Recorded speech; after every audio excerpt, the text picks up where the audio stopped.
6. kapitola. Vzájomná pomoc a duchovná podpora.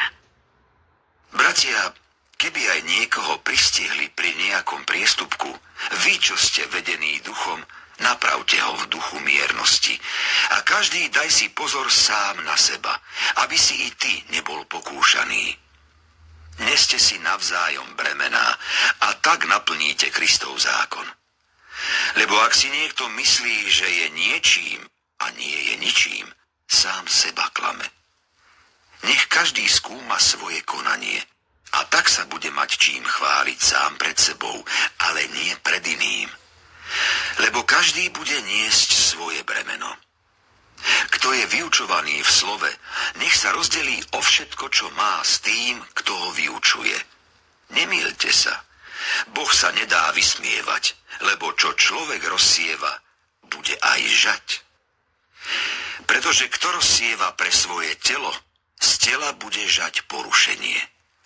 Ale kto rozsieva pre ducha, z ducha bude žať večný život. Neúnavne konajme dobro, lebo ak neochabneme, v určenom čase budeme žať. A tak teda, kým máme čas, robme dobre všetkým, ale najmä členom rodiny veriacich.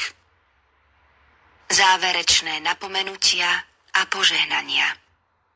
Pozrite, akými veľkými písmenami som vám napísal vlastnou rukou. Tí, čo sa chcú páčiť podľa tela, vás nútia, aby ste sa dali obrezať, len aby ich neprenasledovali pre Kristov kríž.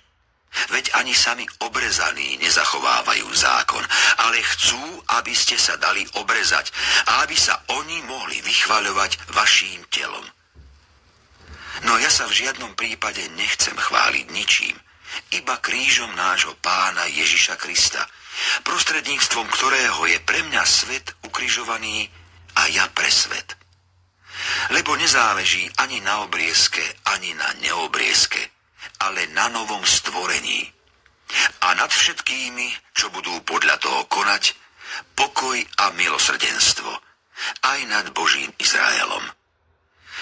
A odteraz nech ma už nik ničím neobťažuje, lebo ja nosím na svojom tele Ježišove znaky.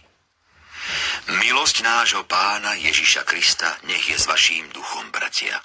Amen.